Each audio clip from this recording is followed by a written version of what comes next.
So under environment division, there is something called input output section. Inside input output section, there is something called file control. Inside file control, you have to define the files that you are using in the program. Now in this program, for example, you are using two files. One is input, one is output. From the input file, you are copying data to output file, entire data, no filter or anything. Okay. Now those files, so first of all, you'll write the program and then you will compile it and then you will execute it. So compilation is normal compilation only. During execution, you have to pass two files from the in the JCL. You have to pass two files in the JCL. Now only you know which is input, which is output. The program does not know it yet. Which file you are going to use as input, which file you are going to use as output. That we will get to know later in the program. But we have to first of all define the files. Okay, so here I have defined two files. Select in file assigned to DD1, select out file assigned to DD2. I'll show you how this will be passed. So first let me find this compilation GCL.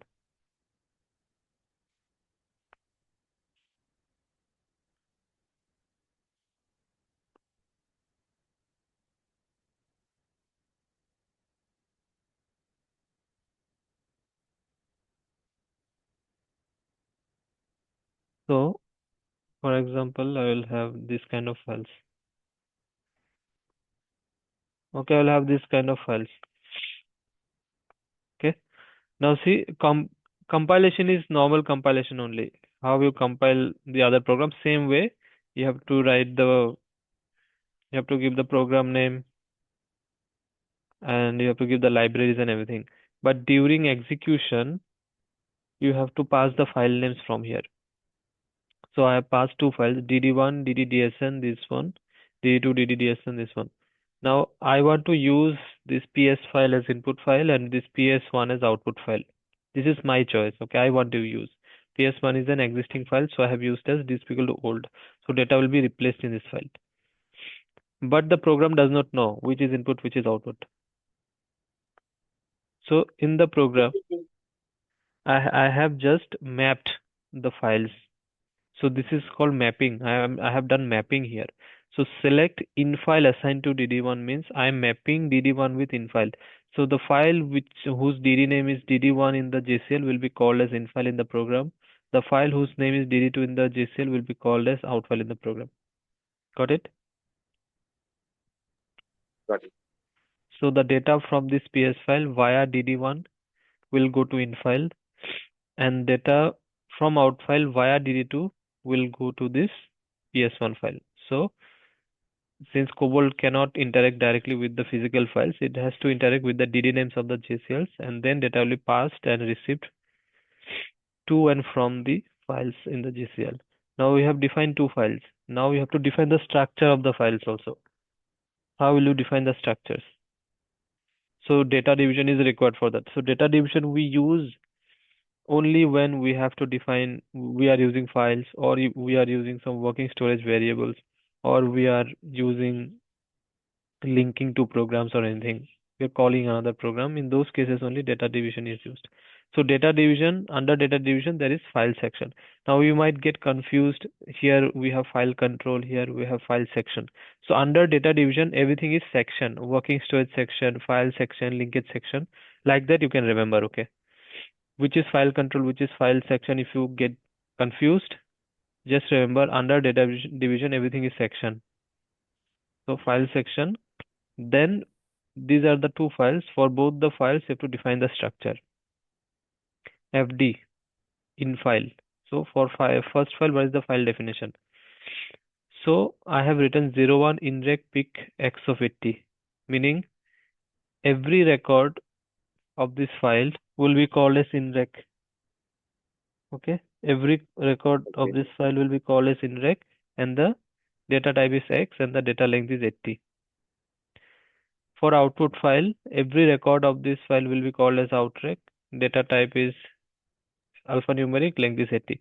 So this length should exactly match with the physical length of the file, LRECL. If the LRECL is 80, here also you should have 80. If it is not matching, then the program will fail. Okay.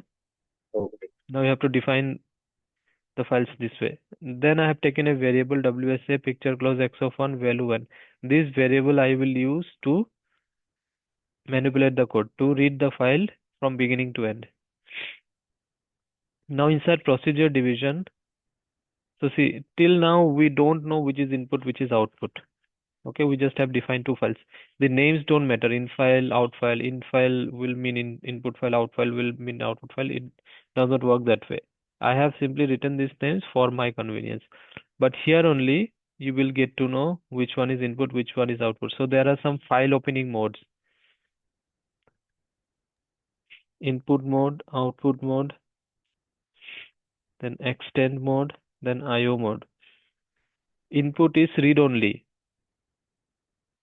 We use input mode for input files. You can only read that file. If you open any file in input mode, you can only read the file.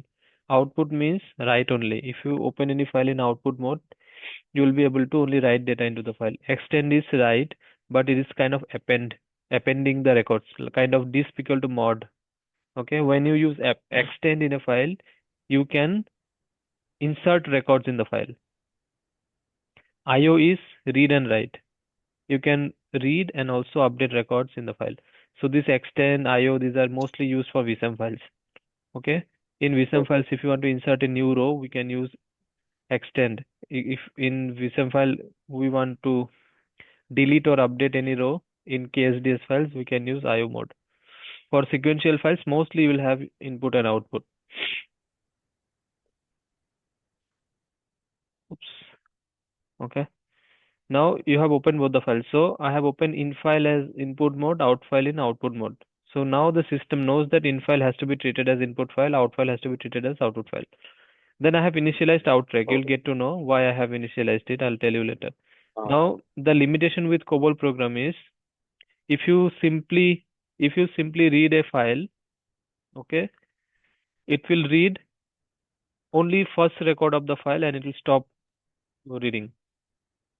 Meaning if the file has 10 records, it will not read all the records one by one. It will read only the first record with normal read. That is why we have to always perform the read statement in this perform loop. We have to use this inline perform and perform, within which we have to keep our read statement.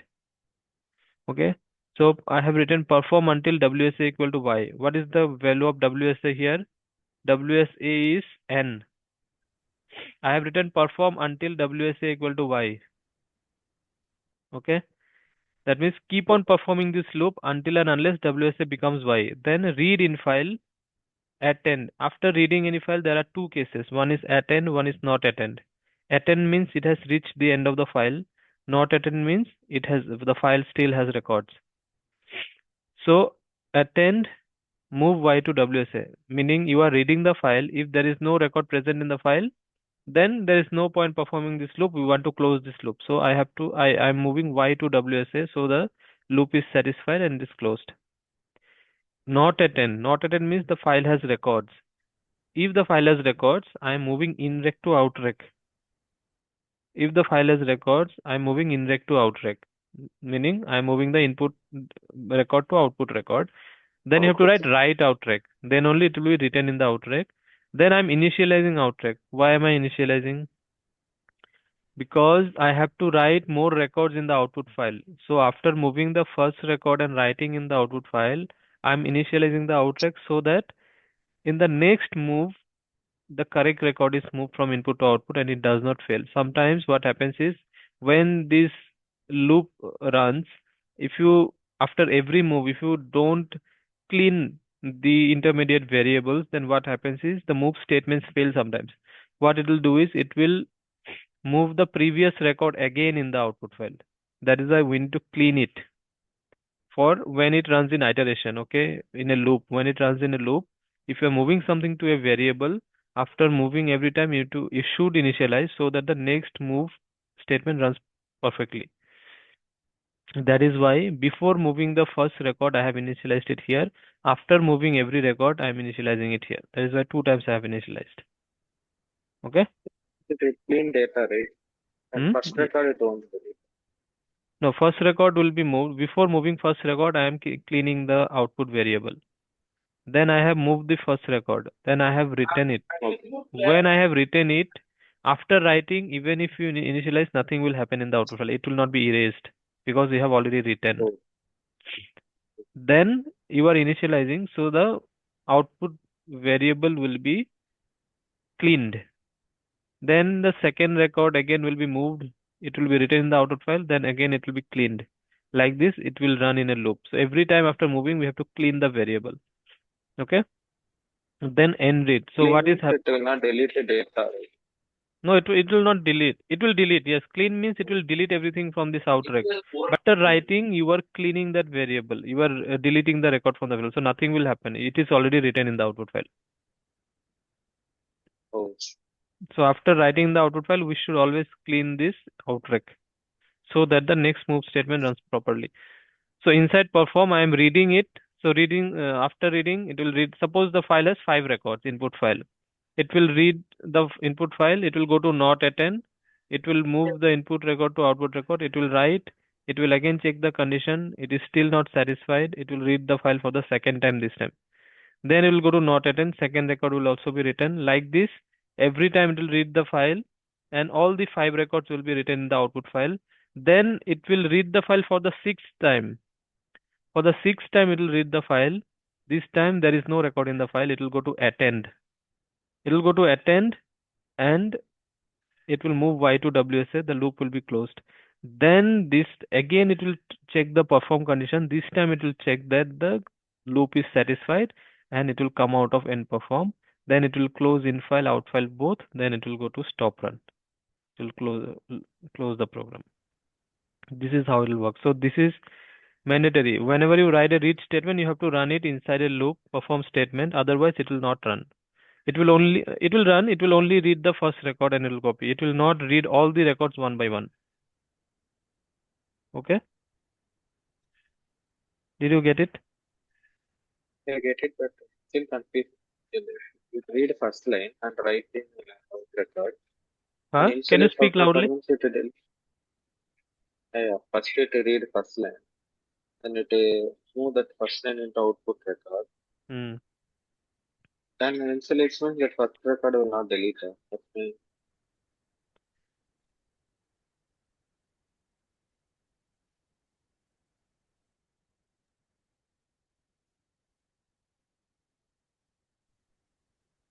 So there are 5 records in the input file. When it runs, so the value of WSA is N. Now I have written perform until WSA is Y, meaning keep on performing this loop until it becomes Y.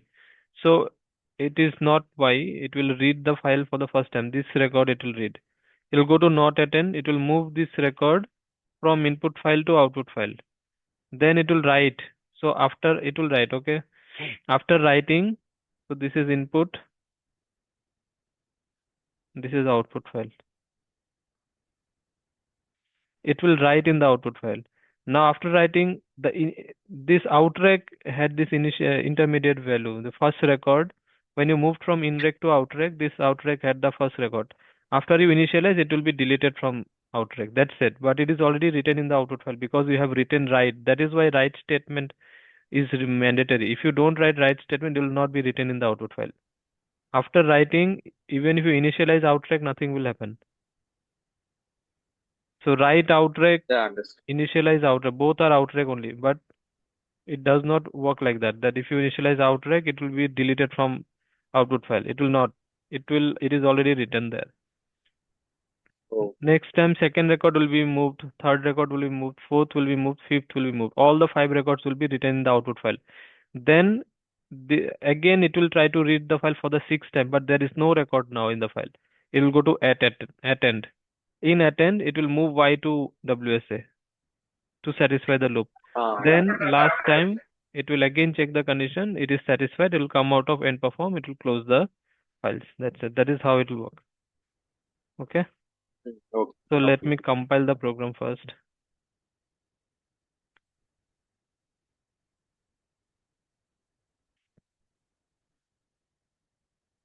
Okay, let me PS and PS1. PS is the input file. It has 4 records. Okay. Let me check if all the four records are present in the get copied in the output file or not.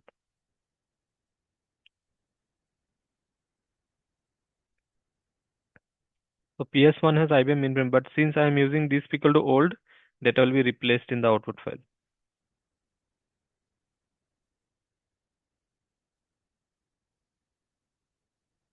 See, same data is copied from input to output, all four records. Got it?